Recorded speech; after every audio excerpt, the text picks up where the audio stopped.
fallait éclairer le monde et apporter l'évangile aux quatre coins de notre planète, si la planète a des coins. Et nous, ce qui nous a intéressé, c'est d'entrer, de surfer sur quelque chose qui semblait être important, c'est-à-dire se rappeler ce qu'était donc cette fameuse première guerre mondiale, 14-18. À partir de quoi? À partir de lettres que nous avons ici, les lettres de l'ensemble des missionnaires qui étaient donc en Polynésie, en Nouvelle-Calédonie, à Madagascar, et puis une petite parenthèse sur le Lesotho. Donc on a travaillé sur l'ensemble des courriers qui étaient envoyés ici au siège, la SMEP, et les réponses aussi du secrétaire général ou du directeur de l'époque, M. Bianchi, de manière à essayer de comprendre ce qui s'est passé. Nous avons travaillé aussi sur les comptes rendus des comités, comptes rendus des assemblées générales. Et puis à partir de là, nous avons essayé, au travers de la bibliothèque, de lire un certain nombre de livres sur 14-18. En particulier, moi je me suis intéressé sur la présence de l'Allemagne dans le Pacifique, parce que ça sera un des événements importants pour la Polynésie.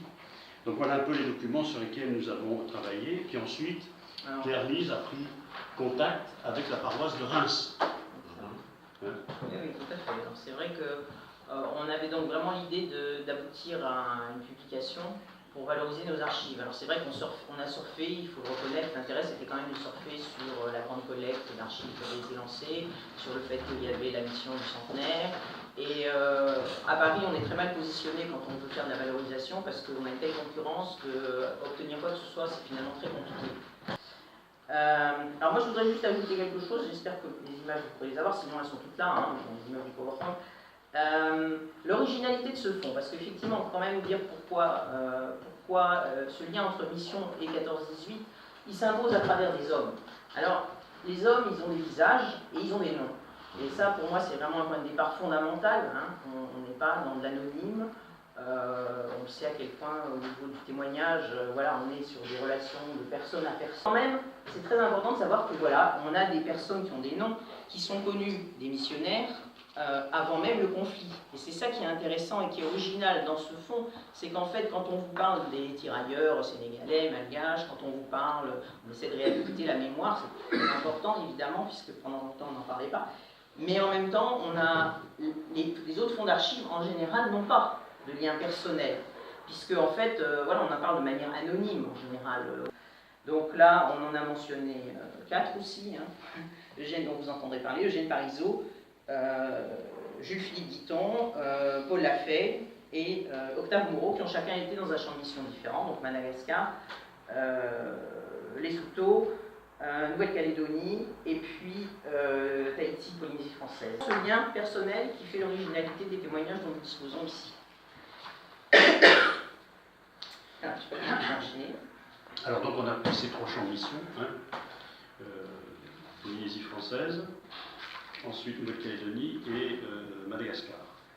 Alors pourquoi la Polynésie? Parce que bon, c'est vrai que c'est un lieu déjà très éloigné. En Polynésie, à l'époque, en 14, il y a à peu près 12 ou 13 missionnaires, sachant qu'à cette époque, le missionnaire était à la fois le pasteur, l'instituteur, le médecin, etc. Parce qu'aujourd'hui, quand je faisais des animations dans les paroisses, souvent les gens disaient mais le missionnaire c'était pasteur, l'instituteur n'était pas missionnaire. Donc à l'époque ils étaient tous missionnaires. Et ce qui est important aussi, c'est de voir que j'ai découvert que la Polynésie française était dans un contexte international assez flou. Pape été, pour lui, c'était une catastrophe. On préférait Tonkin, Vietnam, etc. C'était vraiment le bout du monde. Et une fois qu'on a fait le tour de l'île de Tahiti, il n'y a rien. On a fait le tour. Et donc on est dans un climat qui est assez différent de ce qu'on peut penser aujourd'hui. Nous avons là des missionnaires extrêmement connus, il y a les Vernier, une partie de la famille Vernier, les autres sont à Madagascar. Nous parlerons tout à l'heure de Moreau, Gustave Moreau, parce que on va se rendre compte que... non, Octave. Octave. Parce que Gustave, Octave. j'étais en train de me dire, On tiens, connaît aussi. je ne savais pas que le peintre... Octave. Donc bref, parce qu'on va s'apercevoir que la réflexion théologique sur l'événement guerre mondiale est différente selon les missionnaires. Donc Nouméa va devenir une place où on va former très rapidement ces soldats pendant 4-5 mois. En fait, la seule formation, me semble-t-il, importante, c'était de les faire marcher au pas. De montrer qu'il y avait une autorité, parce qu'on se souvient quand même que le mot tirailleur est un mot péjoratif. Comment les accompagner? Et là, Bah, moi, je vais faire un petit retour en arrière, parce que oui. on se complète tous les deux sur des... Non, parce que c'est vrai que ça vaut la peine quand même sur Madagascar, qui va quand même être, par rapport aux deux autres, le lieu qui va donner, par rapport aux deux autres sur lesquels nous avons des éléments qui vont parler, ça va être Madagascar qui va quand même donner à la France, pendant cette période, à peu près, on est autour de 41 000, 45 000 soldats malgaches qui sont venus.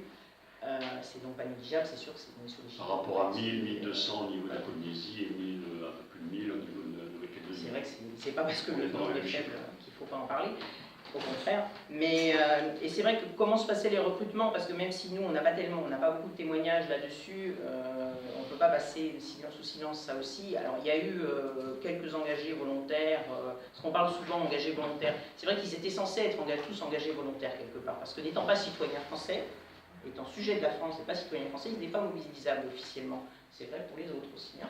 Sauf en Polynésie. Sauf en Polynésie, ouais. Il y a des statuts différents, c'est toujours un peu compliqué. Mais du coup, il va bien y avoir quelques volontaires en 1915, surtout qu'il y avait déjà, en fait, il y avait déjà une armée sur place à Madagascar, qui avait été constituée à partir du début de la colonisation française. Il y avait déjà des Malgaches à Ligo-Suarez qui étaient dans une armée constituée, et sur quelques autres lieux. Mais disons que c'était peu. Et alors ces gens-là étaient éventuellement prêts à partir, mais on peut les appeler éventuellement des volontaires. Mais le chiffre de volontaires réels est en fait très faible. Quand la France va décider vraiment massivement de faire appel aux troupes malgaches, ils n'étaient pas très chauds en plus. Voilà. C'est qui ils étaient pas très chauds? C'est les autorités voilà. coloniales, c'est vrai que c'est les les généraux qui connaissaient, voilà, il n'y avait pas volonté forcée de faire appel à des troupes indigènes. On craignait différentes choses. On craignait que ça se passe mal, on craignait que... Et du coup, là, on va chercher des moyens de recruter. Alors, on va s'appuyer, bien sûr, sur les chefs de village, voilà, mais on va aussi proposer, bien sûr, des récompenses. On va trouver différents systèmes pour que les volontaires soient un peu plus encouragés. En fait, c'est pas vraiment des volontaires. On va utiliser toutes sortes de moyens, argent et autres, promesses d'accès à la citoyenneté, pour obtenir les chiffres d'engagés dont on a besoin à partir de la fin 1916, début 1917. Donc, avant d'arriver à Madagascar, on est à Nouméa, et les quelques missions à Nouméa, donc disons, sur la Nouvelle-Calédonie, il y a eu quatre missionnaires. L'un est déjà mobilisé, Lénart est sur la Grande Terre, et il va essayer de gérer cette question. La question est de savoir, est-ce que ces jeunes qui partent depuis Tahiti, Papeete, etc., et puis Nouméa, est-ce que ces jeunes sont suffisamment enracinés dans la foi pour ne pas la perdre en cours de route? La question.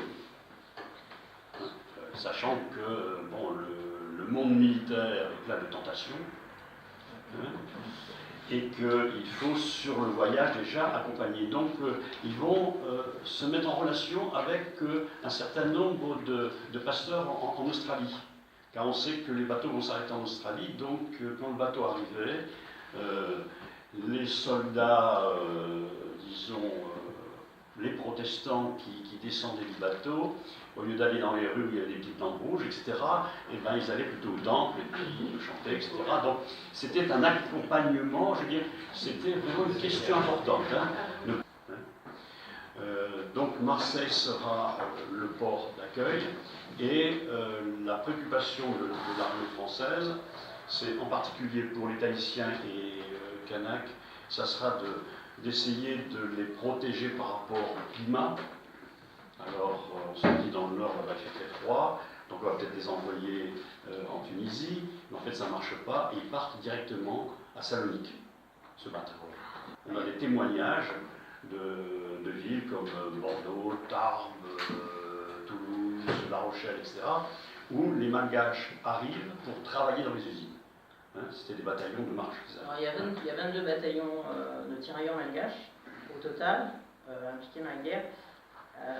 C'est vrai que beaucoup se retrouvent quand même dans des unités combattantes, mais de fait ils sont versés dans le génie, donc ils sont plutôt sur voilà, du travail effectivement de force, que ce soit près du front, parfois très près du front, parfois à l'arrière, alors sur voilà, vraiment des bataillons d'étape. Voilà. Il y a un bataillon qui va vraiment aller au combat tout à fait, voilà, et qui est connu pour avoir été, je crois que c'est le 12e. Mais ça ne veut pas dire que les conditions, voilà, c'est pas parce que tous n'ont pas été directement au combat que les conditions dans lesquelles ils se sont trouvés n'étaient pas extrêmement... Ils arrivent là, et le souci, je dirais, de la maison ici, c'est de dire comment le protestantisme français peut-il accueillir ces jeunes, d'une manière ou d'une autre. Alors on a fait l'inventaire de ce qui pouvait se passer, hein, et on parlera de manière plus générale. C'est la paroisse elle-même, sachant que énormément de jeunes arrivent sur ce qu'on pourrait appeler aujourd'hui la région PACA. Hein, il faut savoir qu'à Toulon, il y avait à l'Arsenal plus de 900 malgaches. Donc sachant que bon, le pourcentage de protestants est important, que fait la paroisse? Est-ce qu'on peut les accueillir, pas les accueillir? Autour de Saint-Raphaël, il y avait 10 camps en fait. Voilà. Donc il y a cette ça. Ensuite il y aura, alors une partie importante, mais ça on verra après, c'est le foyer du soldat.